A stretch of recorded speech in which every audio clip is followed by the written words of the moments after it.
Huyu Rigiji aliserve one term, alikuwa mwana yangu na Ichung'wah. Sisi ndio tulikuwa namuonyesha choo iko hapa, kuongea na speaker ni hivi. Alafu amekuwa half term deputy president. Please, Mheshimiwa Ruto, wachana na hii nyang'ao, sisi tutapambana na yeye. Wewe uko klasi nyingine, uko juu sana. Huyu mtu ni mtu mdogo sana, a very junior person. Hawezi sumbua akili ya rais. Rais amechaguliwa hapa mjumbe mara 3. Amekuwa vice deputy president mara 2.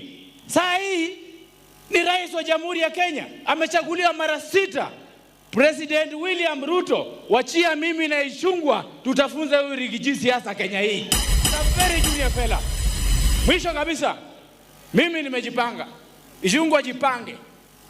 Na wajumbe wote, Faruku jipange. Hii by election ya Olkalau hii, sisi wote kutoka Western tutaenda kukambo